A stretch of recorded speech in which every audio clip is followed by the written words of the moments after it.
दिल्ली में आम आदमी पार्टी के नेता और पूर्व मंत्री सौरभ भारद्वाज के घर समेत 13 ठिकानों पर प्रवर्तन निदेशालय ने छापा मारा है। यह कार्रवाई अस्पताल निर्माण में हुए घोटाले को लेकर की गई है। ईडी अधिकारियों ने जानकारी देते हुए बताया कि प्रवर्तन निदेशालय की एक टीम ने अस्पताल निर्माण में अनियमितताओं से जुड़े धन शोधन मामले में आम आदमी पार्टी के नेता सौरभ भारद्वाज के आवास पर छापेमारी की है। जानकारी के लिए बता दें कि ईडी ने दिल्ली और आसपास के 13 ठिकानों पर यह छापेमारी की है। ईडी की छापेमारी पर जमकर राजनीतिक चर्चाएं हो रही है। सौरभ भारद्वाज के घर पर हुई छापेमारी पर दिल्ली के पूर्व सीएम और आप के राष्ट्रीय संयोजक अरविंद केजरीवाल ने क्या कहा, चलिए आपको बताते हैं। अरविंद केजरीवाल ने छापेमारी पर कहा कि मोदी सरकार जांच एजेंसियों का गलत इस्तेमाल कर रही है। आपको निशाना बनाया जा रहा है। आपको निशाना इसलिए बनाया जा रहा है क्योंकि पार्टी ने मोदी सरकार की गलत नीतियों के खिलाफ सबसे ज्यादा आवाज उठाई है। सौरभ भारद्वाज के खिलाफ ईडी की कार्रवाई पर आम आदमी पार्टी की ओर से बयान सामने आया है। आपने इस कार्रवाई को ध्यान भटकाने की रणनीति बताया है। साथ ही दावा किया कि उनके खिलाफ मामला झूठा है। आपके वरिष्ठ नेता मनीष सिसोदिया ने ईडी की कार्रवाई पर कहा कि छापेमारी ध्यान भटकाने की रणनीति है। यह मामला उस समय का है जब भारद्वाज किसी मंत्री पद पर नहीं थे।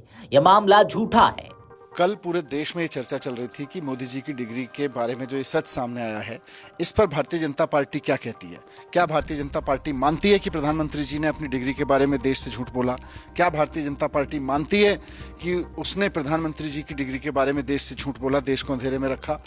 जब ये सच सामने आया तो इनको लगा कि अब पूरे देश का ध्यान इस मुद्दे से कैसे भटकाया जाए। तो इनके पास एक ही तरीका है कि ईडी सीबीआई की किसी के यहाँ रेड करा दो जिससे खबर बदल जाए, जिसके यहाँ खबर चल जाए। तो आज सौरभ भारद्वाज के यहाँ पे हो रही रेड केवल और केवल प्रधानमंत्री जी की डिग्री से ध्यान भटकाने के लिए रेड की जा रही है। वहीं आप सांसद संजय सिंह ने ईडी की कार्रवाई पर सवाल उठाते हुए कहा कि उनके खिलाफ दर्ज मामला झूठा और निराधार है, क्योंकि जिस समय ईडी ने मामला दर्ज किया था उस समय वह मंत्री भी नहीं थे। आप नेताओं के खिलाफ झूठे मामले दर्ज करना और उन्हें जेल में डालना मोदी सरकार की नीति है। भाजपा सरकार सभी आप नेताओं को एक एक करके परेशान कर रही है और उन्हें जेल में डाल रही है। पीएम मोदी की फर्जी डिग्री से ध्यान हटाने के लिए छापेमारी की जा रही है। पीएम मोदी की फर्जी डिग्री पर चर्चा ना हो, इसके लिए ईडी ने कार्रवाई की है। सौरभ भारद्वाज आम आदमी पार्टी दिल्ली प्रदेश के अध्यक्ष और पूर्व मंत्री हैं। उनके ऊपर आज ईडी ने छापा मारा है। सौरभ भारद्वाज पे जो मामला बनाया गया है वो पूरी तरीके से निराधार, झूठा और बेबुनियाद है। और ये बात मैं इसलिए कह रहा हूं कि जो ये केस बनाया गया है उस वक्त सौरभ भारद्वाज मंत्री ही नहीं थे। तो एक झूठा और बेबुनियाद केस बना के सौरभ भारद्वाज को फंसाने की कोशिश की जा रही है। और हम सबने देखा कि कैसे सत्येंद्र जैन के मामले में 3 साल तक उनको जेल में रखने के बाद सीबीआई ने कह दिया उनके खिलाफ कोई सबूत नहीं। एक झूठा केस सत्येंद्र जैन पे बनाया। आम आदमी पार्टी के नेताओं पे लगातार झूठे केस बना बना के उनको जेल में डालना भारतीय जनता पार्टी मोदी सरकार की एक नीति बन गई है। पूर्व सीएम आतिशी ने तंज कसा है। जी हाँ, सौरभ भारद्वाज पर ईडी की कार्रवाई पर पूर्व सीएम आतिशी ने कहा कि आज सौरभ जी के यहाँ रेड क्यों हुई, क्योंकि पूरे देश में मोदी जी की डिग्री पर सवाल उठ रहा है। क्या मोदी जी की डिग्री फर्जी है? इस चर्चा से ध्यान हटाने के लिए ही रेड डाली गई है। जिस समय का केस बताया जा रहा है उस समय सौरभ मंत्री भी नहीं थे, यानी पूरा केस ही झूठा है। सौरभ भारद्वाज जी के घर पर फर्जी ईडी की रेड की गई है। ये रेड 100% फर्जी क्यों है?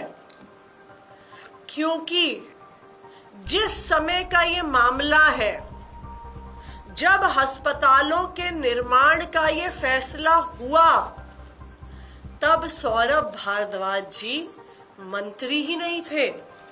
वो उसके 2 साल बाद मंत्री बने। अब आप ही बताइए, ये तो बिल्कुल हास्यास्पद बात है कि आप मंत्री नहीं थे। आपके मंत्री के कार्यकाल शुरू होने से 2-3 साल पहले के फैसले पर आप पर रेड की जा रही है। ये तो ऐसी बात हो गई कि कोलगेट स्कैम या 2G स्कैम पर मोदी जी के घर पे रेड हो जाए। Commonwealth game scam, CNG fitness scam जो कांग्रेस के समय के मामले थे उन पर रेखा गुप्ता जी पर रेड हो जाए। तो इसलिए ये बिल्कुल साफ है कि ये रेड बिल्कुल फर्जी है। चलिए आप जान लीजिए कि आखिर क्या है पूरा मामला। बीते 24 जून को आप सरकार में स्वास्थ्य मंत्री रहे सत्येंद्र जैन और सौरभ भारद्वाज के खिलाफ हजारों करोड़ से अधिक के कथित अस्पताल घोटाले की जांच को उपराज्यपाल वीके सक्सेना ने मंजूरी दे दी थी। जांच के लिए भाजपा नेता विजेंद्र गुप्ता ने 22 अगस्त 2024 को शिकायत की थी। इसमें तत्कालीन मंत्री सौरभ भारद्वाज और सत्येंद्र जैन पर मिली भगत कर स्वास्थ्य विभाग में व्याप्त भ्रष्टाचार का आरोप लगाया था। आम आदमी पार्टी ने इन आरोपों से इनकार किया था। आरोप है कि साल 2018 से 19 में 5590 करोड़ रुपए की लागत की 24 अस्पताल परियोजनाएं, जिसमें 11 ग्रीन फील्ड और 13 ब्राउन फील्ड स्वीकृत की गई थी। इसमें बड़े पैमाने पर हेराफेरी का आरोप है। 6800 के कुल बिस्तर क्षमता वाली 7 आईसीयू अस्पतालों को सितंबर 2021 से 6 महीने के भीतर पूर्व इंजीनियर संरचनाओं का उपयोग कर निर्माण के लिए 1125 करोड़ रुपए की लागत से मंजूरी दी गई थी। 3 साल से अधिक समय बीत जाने के बाद भी 800 करोड़ रुपए की लागत के साथ केवल 50% काम पूरा हुआ। लोकनायक अस्पताल न्यू ब्लॉक परियोजना के लिए 465.52 करोड़ रुपए की लागत से मंजूरी दी गई थी। 4 साल में 1125 करोड़ रुपए की राशि खर्च हुई, जो लागत से करीब 3 गुनी है। पॉलीक्लिनिक्स परियोजना के लिए 168.52 करोड़ रुपए की लागत स्वीकृत हुई। इसमें 94 पॉलीक्लिनिक्स तैयार करना था, लेकिन 52 का निर्माण करने पर 220 करोड़ रुपए खर्च हुए। स्वास्थ्य सूचना प्रबंधन प्रणाली को लागू करने में 1 दशक से अधिक समय की देरी हुई। इसमें वित्तीय लेन देन में अस्पष्टता का मामला सामने आया। मंत्रियों ने एनआईसी की ई हॉस्पिटल प्रणाली सहित लागत प्रभावी समाधानों को बार बार खारिज किया। Video desk amarujala.com। अगर आप ये वीडियो YouTube पर देख रहे हैं तो हमारे चैनल को सब्सक्राइब कर बेल आइकन दबाएं और Facebook पर देख रहे हैं तो हमारे पेज को लाइक करें।